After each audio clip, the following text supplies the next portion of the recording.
আসসালামু আলাইকুম ওয়া রাহমাতুল্লাহি ওয়া বারাকাতুহু। ওয়া আলাইকুম আসসালাম ওয়া রাহমাতুল্লাহি ওয়া বারাকাতুহু। এই বক্সটাকে একটু ক্লিয়ার করা যাবে? স্টেজের একটু পিছনে বক্সটা ক্লিয়ার, এই বক্সটা একটু ক্লিয়ার দেন আমাকে। মুরব্বীরা একটু পিছনে দেন, বক্স লড়াইন না, আপনারা পিছনে যেতে হবে। এই মনিটরের সাউন্ড। আলহামদুলিল্লাহ আলহামদুলিল্লাহিল্লাযী জাআলাশ শামসা ওয়াল কমারা বিহুসবান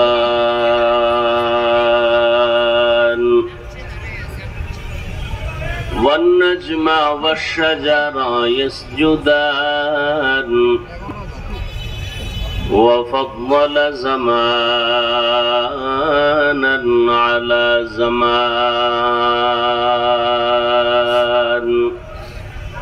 كما فضل مكانا على مكان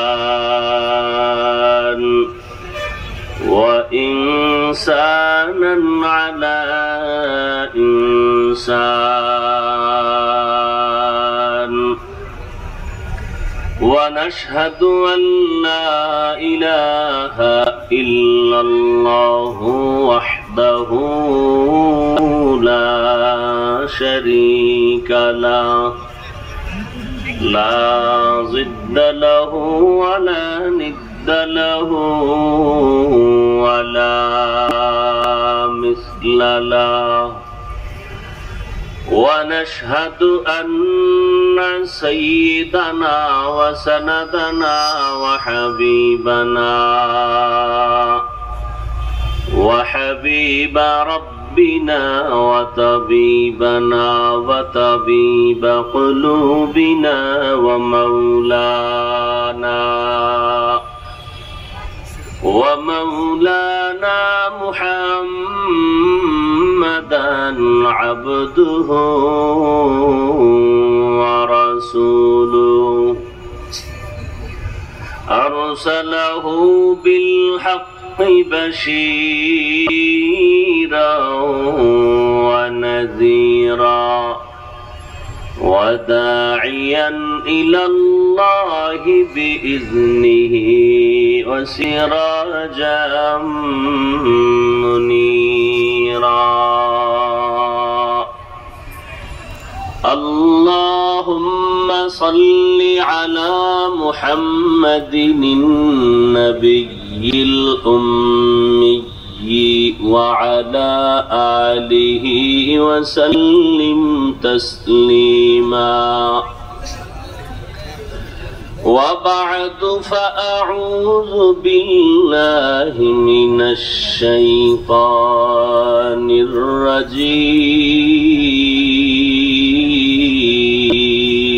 الرجيم بسم الله الرحمن الرحيم